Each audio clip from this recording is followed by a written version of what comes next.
Good morning students. आज मैं आप लोगों को आपके 13 चैप्टर का जो पंच परमेश्वर चैप्टर मैंने आपके प्रीवियस वीडियो में रीडिंग कराया है, उसमें आप लोगों ने यहाँ तक पढ़ लिया था कि जो जुम्मन है उसकी खाला ने पंचायत रखी थी गांव में, जिसमें अलगू को उसने पंच बताया था। और अलगू जो था वो जुम्मन का परम मित्र था, जिसके कारण वो वहाँ पे कुछ गवाही नहीं दे पा रहा था। लेकिन बाद में उसने जुम्मन से बहुत कड़वे प्रश्न करने शुरू कर दिए। तो आज मैं उसके आगे रीडिंग कर रही हूँ, आप लोग ध्यान से देखेंगे और सुनेंगे। जुम्मन शेख इसी संकल्प विकल्प में पड़े हुए थे कि इतने में अलगू ने फैसला सुनाया। जुम्मन शेख पंचों से इस मामले पर विचार किया। उन्हें यह नीति संगत मालूम होता है कि खाला जान को माहवार खर्च दिया जाए। यानी कि जुम्मन बोलता है, अलगू बोलता है कि जो खाला जान है उसको मंथली, माहवार खर्च का अर्थ होता है बच्चों मंथली, जो खर्च होता है, पैसे मंथली होते हैं वो देने चाहिए। हमारा विचार है कि खाला की जायदाद से इतना मुनाफा अवश्य होता है कि माहवार खर्च दिया जा सके। बस यही हमारा फैसला है। अगर जुम्मन को खर्च देना मंजूर ना हो तो हिब्बा नामा रद्द समझा जाए। यानी कि जो जायदाद उसके जुम्मन के नाम हुई थी उसको रद्द समझा जाएगा। यह फैसला सुनते ही जुम्मन सन्नाटे में आ गया, यानी कि एकदम चुप हो गया, वो मुग्ध होकर खड़ा हो गया। जो अपना मित्र हो वह शत्रु का व्यवहार करे और गले पर छुरी फेरे, इससे समय के फेर के सिवा और क्या कहेंगे। जिस पर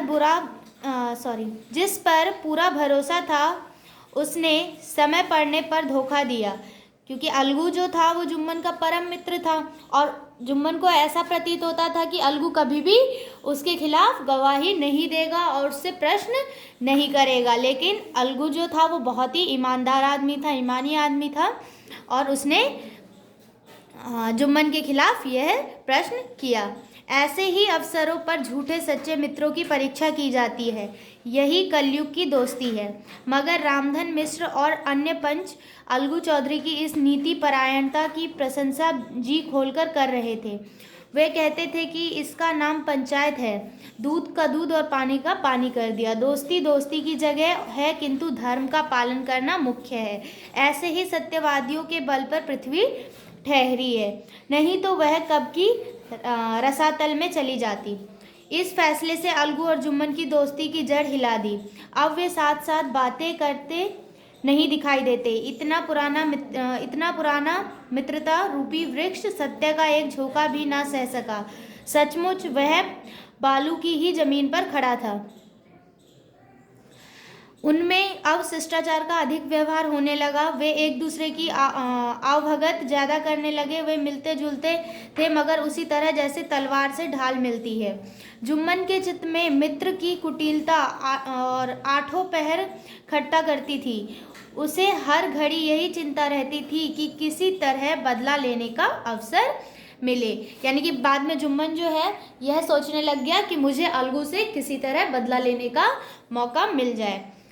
अच्छे काम की सिद्धि में बड़ी देर लगती है, पर बुरे कामों की सिद्धि में ये बातें नहीं होती। जुम्मन को भी बदला लेने का अवसर जल्द ही मिल गया। पिछले साल अलगू चौधरी बटेसर में बैलों की एक बहुत अच्छी जोड़ी मोल लाए थे। बैल पछाही जाति के सुंदर बड़े बड़े सींगों वाली थी और महीनों तक आसपास के लोग उसके दर्शन करते रहे। दैव योग से जुम्मन की पंचायत के एक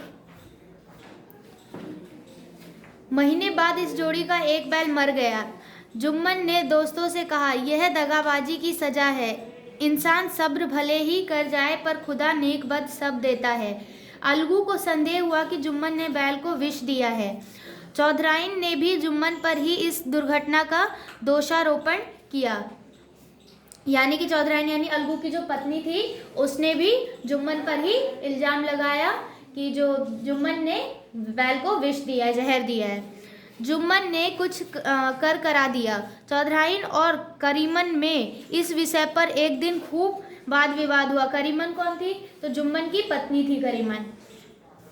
जुम्मन ने किसी तरह शांति स्थापित की। उन्होंने अपनी पत्नी को डांट डपट कर समझा दिया। वह उसे रणभूमि से हटा भी ले गए। उधर अलगू चौधरी ने समझाने बुझाने का काम अपने तर्कपूर्ण सोटे से लिया।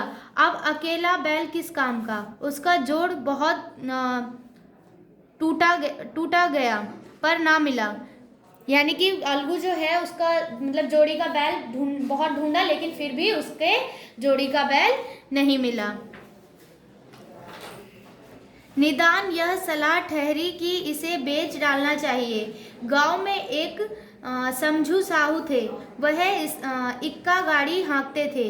गांव से गुड़ घी लादकर मंडी ले जाते, मंडी से तेल नमक भर लाते और गांव में बेचते।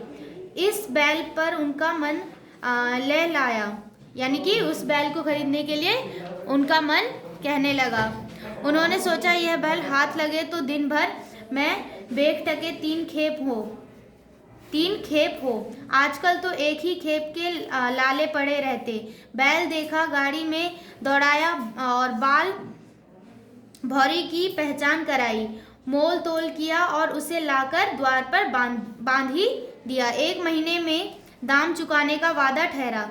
चौधरी को भी गरज थी ही घाटे की परवाह ना की। यानी कि जो अलगू चौधरी था उसने किसे अपना बैल बेच दिया, समझू साहू को अपना बैल बेच दिया उसने, और 1 महीने में उसका जो पैसा है, वो दाम है उस गाय का, वो चुकाने का वादा किया। और जो अलगू चौधरी थे उनको भी घाटे की कोई परवाह नहीं थी। समझू साहू ने नया बैल पाया तो लगे उसे रगड़ने। वह दिन में 3-4 खेपे करने लगे। यानी कि खेपे होता है जैसे चक्कर लगाने लगे 3-4। ना चारे की फिक्र थी ना पानी की, बस खेपों से काम था। मंडी ले गए, वहाँ कुछ सूखा भूसा सामने डाल दिया। बेचारा जानवर अभी दम भी ना ले पाया था कि फिर जोत दिया। यानी कि खेत में ले जाकर फिर जोतने लगा। महीने भर ही में वह पिस सा गया। इक्के का जुआ देखते ही उसका लहू सूख जाता था। एक पग चलना दूभर था, हड्डियां निकल आई थी, पर था वह पानीदार, मार की बर्दाश्त ना थी। एक दिन चौधरी खेप में साहू जी ने दूना बोझा लादा। दिन भर का थका जानवर पैर ना उठते थे, पर साहू जी कोड़े फटकारने लगे। बस फिर क्या था, बैल कलेजा तोड़कर चला। कुछ दूर दौड़ा और चाहा कि जरा दम ले लूं, पर साहू जी को जल्द पहुंचने की फिक्र थी। अतएव उन्होंने कई कोड़े बड़ी निर्दयता से फटकारे। बैल ने एक बार फिर जोर लगाया, पर अब की बार शक्ति ने जवाब दे दिया। वह धरती पर गिर पड़ा और ऐसा गिरा कि फिर ना उठा। साहू जी ने बहुत पीटा, टांग पकड़कर खींचा, नथों में लकड़ी ठूस दी, पर कहीं मृतक भी उठ सकता है। यानी कि जो बैल था उसको उसके ऊपर इतने कोड़े बरसाए साहूकार ने कि वो बैल मर गया। तब साहू जी को कुछ शक हुआ। उन्होंने बैल को गौर से देखा और खोलकर अलग किया और सोचने लगे कि गाड़ी कैसे घर पहुंचे।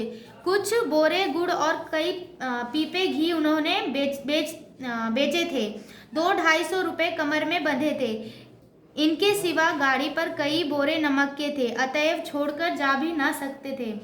लाचार बेचारे गाड़ी पर ही लेट गए। वही रत जगा करने की ठान ली। रत जगा यानी कि रात में जगने की, वहीं पे रह के ठान ली।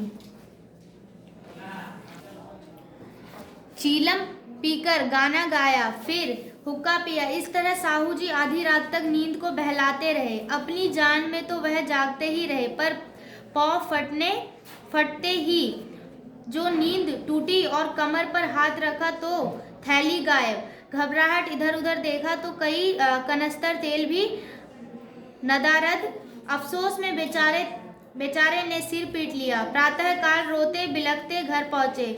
सहुआइन ने जब यह बुरी सुनावनी सुनी, तब पहले तो रोई, फिर अलगू चौधरी को गालियां देने लगी। निगोड़े ने ऐसा कुलक्षणी बैल दिया कि जन्म भर की कमाई लूट गई। इस घटना को हुई कई महीने बीत गए। अलगू जब अपने बैल का दाम मांगता तब साहू और साहूआइन दोनों ही झल्लाए हुए कुत्ते की तरह चढ़ बैठते और अंट संट बकने लगते। वाह, यहाँ तो सारे जन की कमाई लुट गई, सत्यानाश हो गया, इन्हें दामों की पड़ी है, मुर्दा बैल दिया था उस पर दाम मांगने चले हैं। तो आज के लिए बस इतना ही। आप लोग इतना चैप्टर रीडिंग करेंगे, ठीक है, और नेक्स्ट डे मैं आप लोगों को इसके आगे का चैप्टर रीडिंग कराऊंगी। तब तक आप लोग इतना रीडिंग करेंगे। Okay, thank you.